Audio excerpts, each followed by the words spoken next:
Wa alaikum assalam. What would be the best answer if a non-Muslim asks a Muslim, why are the Muslims fighting with each other and killing each other? The best answer. The brother asked a very good question, that what will be the answer if a non-Muslim says that why are Muslims fighting among themselves? Point number one, there are two aspects to the answer. One point, you should accept that we Muslims are divided. We Muslims are divided. Allah gives the solution in the Quran in Surah Al-Imran chapter 3 verse 103.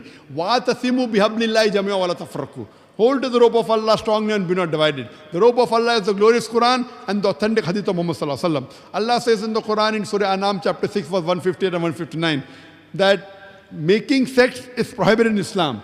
O Prophet, if anyone makes sects division in Islam, you have nothing to do with him. Allah will look after his affair. So making sects and division in Islam is haram. We Muslims are to blame because we have gone away from Quran and Sunnah. If you go back to Quran, if you read the Quran with understanding and implement on the Quran the Sahih Hadith, we will be united. This is the major factor. The second factor is the media. The second factor which is to blame for this, it is the media and the enemies of Islam. You know, when they say war for peace, war for peace, war for peace was the slogan 10 years back, war for peace. It is not war for peace, it is war on peace. Peace is salam, Islam. It is war on Islam. They don't want Islam to spread, so they are using media. Today is the most powerful weapon in the world. It can convert black into white, day into night, hero into a villain, villain into a hero. So they portray on the media that the Muslims are terrorists. Muslims kill. Yes, there are some black sheep in a community. I'm not saying all Muslims are good. What does the media do? The media picks up the black sheep of the Muslim community and portray to the world as though he's an exemplary Muslim. And I've given the talk, is terrorism a Muslim monopoly? And I've proved there. I've also given the talk, terrorism and jihad, when I came last time. Last year when I came, in September last week and October first week, in Malaysia, in KL, I'd given the talk at PWTC, and Alhamdulillah, Dr. Mahathir was also there.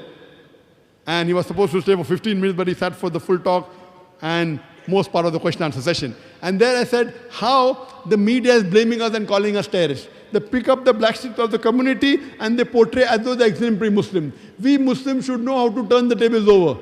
And many of us Muslims start blaming the other Muslim.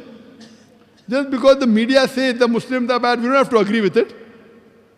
So, main problem in us, we have gone away from Quran and Sunnah. We should come back to Quran and Sunnah. We should be united. We'll be the strongest force in the world if we are united. But if we are divided over small petty issues, and that's the reason the non-Muslims take advantage, and they are the one who engineer the infighting.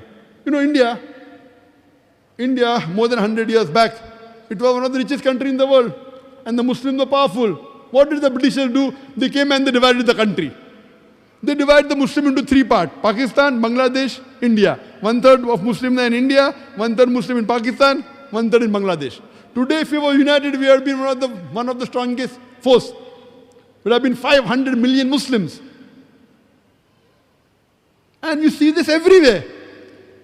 Unfortunately, we become prey to our enemies.